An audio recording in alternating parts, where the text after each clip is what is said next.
Hi, this is Jeff with Birder's Diary. In this tutorial we're going to learn how to design a multi-day checklist grouped by family. So let's get started. First we want to open the Report Designer window. We do that by clicking on the toolbar button up here. You can also do it from the main menu under the toolbar menu item or by using the accelerator key F7. There are many tabs across the top here. The one we're interested in is the checklist report. On the left is a set of templates that get you started. They will remember and preset all the properties of your report on the right hand side when you use them. For example, if we just select Basic Checklist Colorado, you'll see that it sets the location of Colorado and adds two output columns, a checkbox and a common name. If we come down here and look at 7-day checklist for Texas, it sets the location of Texas and adds 7 checkboxes, common name, and a scientific name to it. It also sets the number of columns to 2.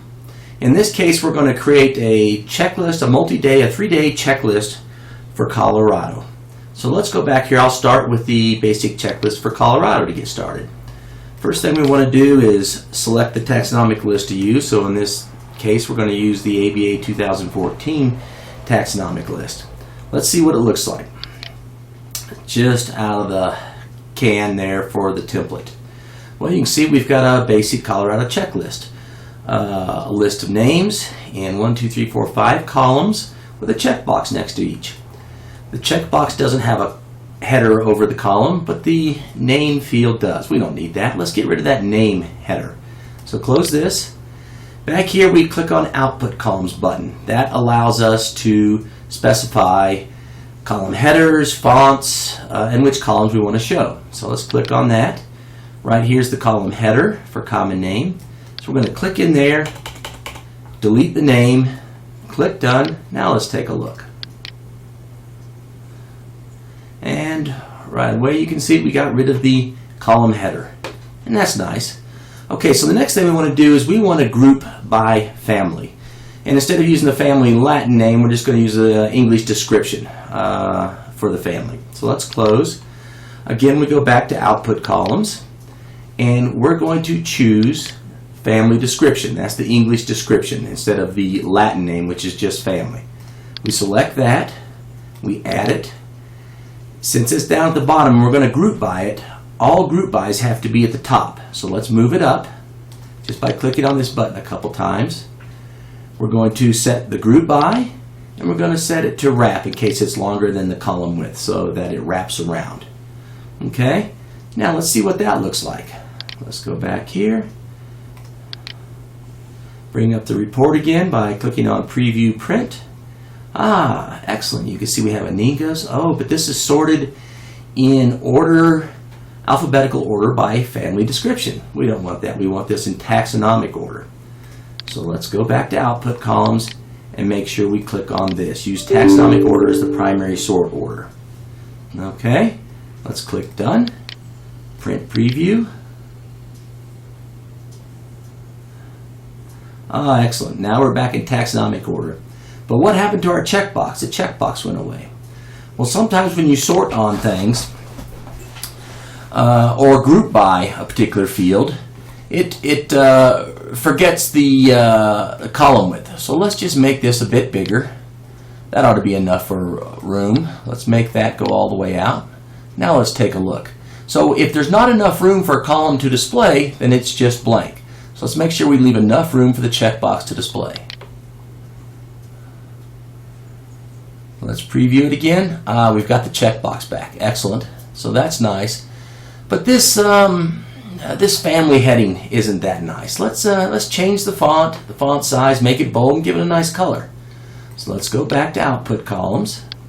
And here's where you'll do that. For family description, you click on this font button. Notice the other two are in Times New Roman, so let's use that as well. So up comes the standard Windows font dialog. You type in Times New Roman, select it. Let's go over here and choose bold. Select that. And let's use a font size of 12. And just so it stands out, let's use a nice color of, let's say, green. Okay, so Times New Roman, bold, font size of 12. Click OK. Now you see that that's reflected there. Let's click Done and see how it looks now.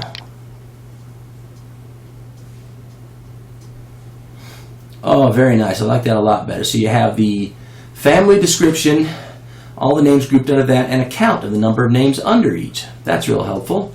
So I like that. But again, this was going to be a 3-day trip. So let's see what we do. So what we want is we want 3 check boxes in front of each name that we can use. Let's say we're going out on Monday, Tuesday, Wednesday, so that we can use for Monday, Tuesday, Wednesday. So let's add 2 more check boxes. Back to output columns. You can just type in checkbox, press enter on your keyboard, checkbox, press enter on your keyboard, and notice that it added 2 checkboxes to the bottom.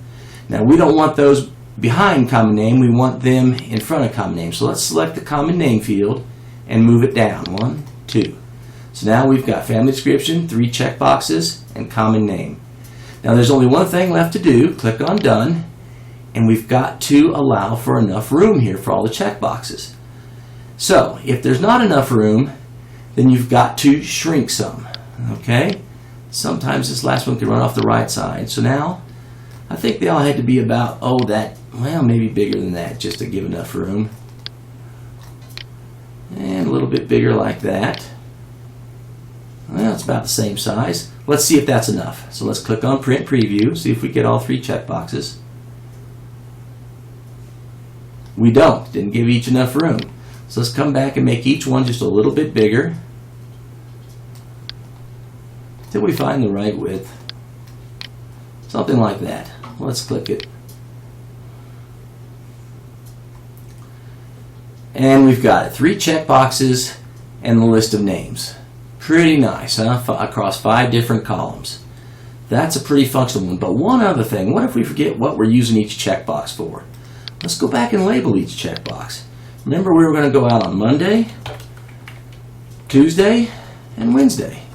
Since the column width is quite narrow for the checkboxes, you'll probably only get 1 or 2 letters in, but MTW should be good enough. All right? So let's go back.